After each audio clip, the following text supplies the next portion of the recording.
Hello and welcome back, and welcome back to the back of the pack. Hello and welcome to the season recap for 2021.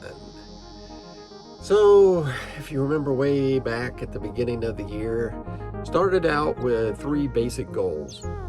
Wanted to get back into a training program after, I wanted to say after the pandemic, but here we are still in the pandemic. So after the first year of the pandemic, where I really hadn't done much of any structured running program, wanted to get back into the rhythm, get into a full marathon toward the end of the summer, and then was expecting to do a 50-mile race or something in that range as kind of the goal race for the year. Well, things got off to a good start. Was able to get in kind of phase 1 basic training, just building the base through January on up into April. Mixed into that was some really fun events. I did the Frost Lake Half Marathon. That was my first organized race back.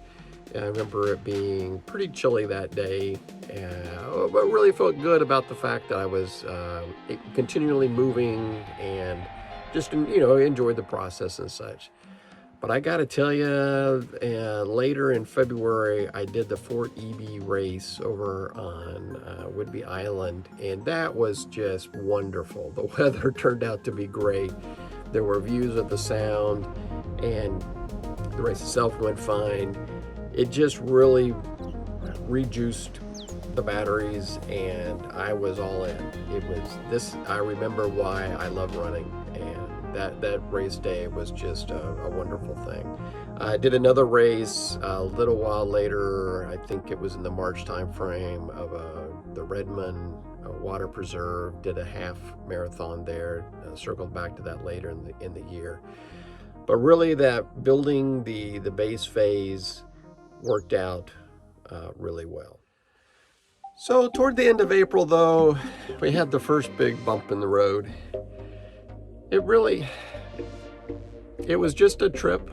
Went out of town for a couple of weeks, wasn't able to get in any quality runs during the week.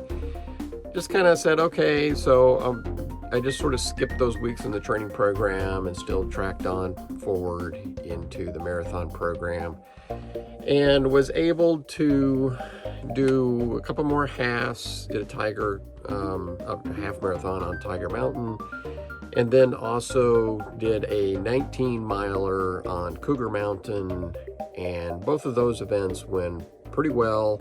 I knew I wasn't, on a week-to-week tracker wasn't where I wanted to be, but really wasn't that far off.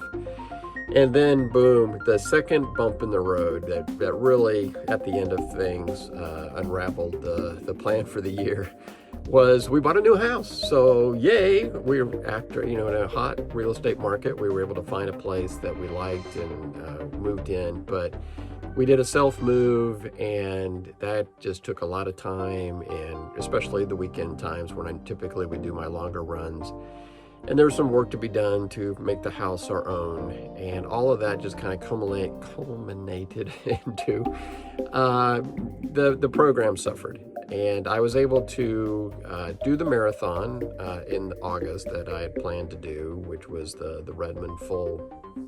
And while that race went fine, I knew that I wasn't exactly where I wanted to be, but okay, it still could still do a quality program in the fall and get the 50-miler in early December and still make it a pleasant experience.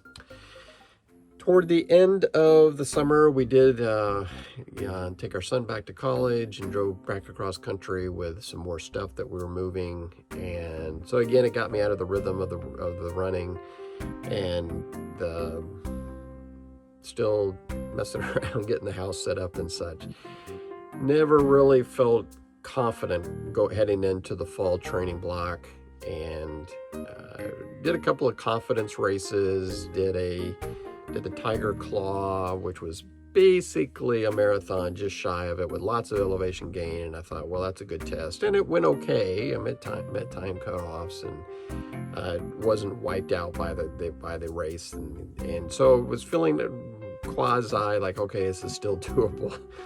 And then did a 50K toward, I'm not sure what month that was now, but really toward the end of October. Actually, it was Halloween, so at end of October.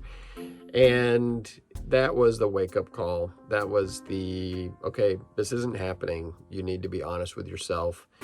And although I was able to technically finish the race, it was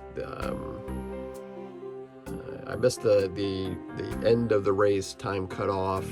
They still gave me credit for it on their webpage. They gave me a time, but it was just clear that's the limit of what I could possibly do.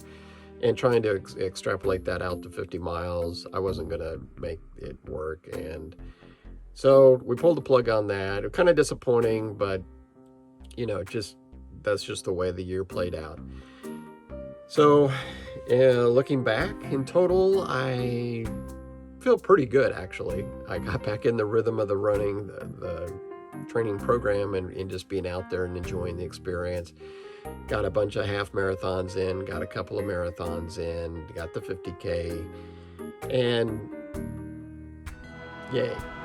So let's take credit for getting things accomplished and getting back in the groove. And I'll probably do another video early in January to kind of define some new goals for 2022. But I tell you right now, spoiler alert, I think it's going to be just be in a rhythm of a 50K training program, and let's get out there and try some new trails and try some new adventures, and just continue to enjoy the experience. And probably won't take on the super long stretch goal for me this coming year, but you never know. We'll see. Once I get going again and I get one of those enjoyable runs, I tend to talk myself into taking on something big and better. So more to follow on that. So stay tuned. I look forward to welcoming you back to the back of the pack when I'll tell you all about the new goals for next year. And until then, I hope you're having a nice, pleasant holiday season, and take care.